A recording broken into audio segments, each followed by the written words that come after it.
Bonjour à toutes et à tous, nouvelle escale de autrices autour du monde. Cette semaine, on va s'arrêter en Cisjordanie avec Sahar Khalifa, l'impasse de Bab es Sahar. C'est un roman très touchant, très perturbant sur la vie à Naplouse, dans les territoires occupés de Cisjordanie. Pour résumer grosso modo l'histoire, Nouza est une prostituée qui, au cours d'une nuit, va accueillir plusieurs femmes, plusieurs personnes dans sa maison. Il y aura d'abord Samar, une universitaire de 26 ans. Il y aura Zakia, une sage-femme. Et il y aura Ouzam, qui cherche à échapper à son mari violent. Au cours de ces récits qui s'entrelacent, on découvre le quotidien des femmes en Cisjordanie, qui est extrêmement difficile évidemment, du fait de l'occupation, de la guerre et de façon générale de la condition des femmes. Ces histoires se croisent, c'est doux, tendre, triste, mélancolique, un peu résigné, et en même temps on sent une profonde colère dans le récit. Comme d'habitude, je vous ai ramassé quelques phrases en cours de route. Quand il est dans tes bras, tu as peur qu'on te le prenne. S'ils le prennent, tu trembles de peur qu'on te le perde. Dès l'instant où il se trouve en prison, jusqu'au dernier jour de sa peine, tu ne fais que courir à sa recherche d'un tribunal à l'autre, d'une porte à l'autre. S'il n'est pas en prison, tu t'en vas le chercher de grotte en grotte, de ruelle en ruelle.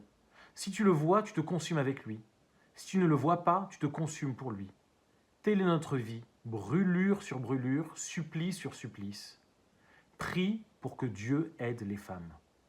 Waji était plus fier de ses enfants qu'il ne les aimait. Telle était du moins l'impression de Oussam.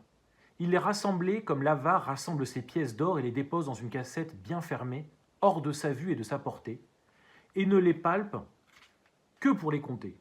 Il lui suffisait de se délecter du souvenir de posséder cette fortune enviable et de pouvoir s'y réfugier en cas de nécessité.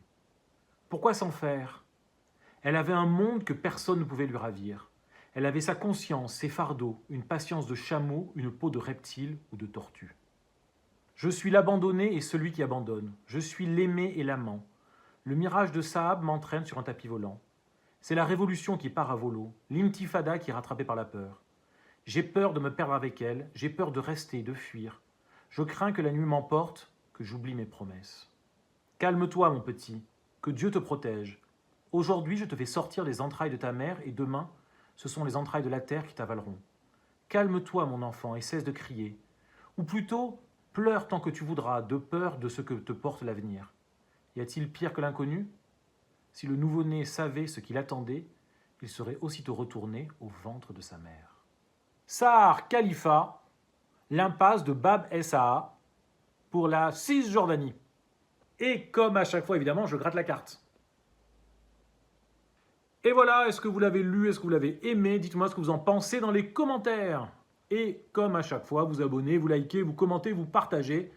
Et on se revoit la semaine prochaine. Bonne lecture les amis.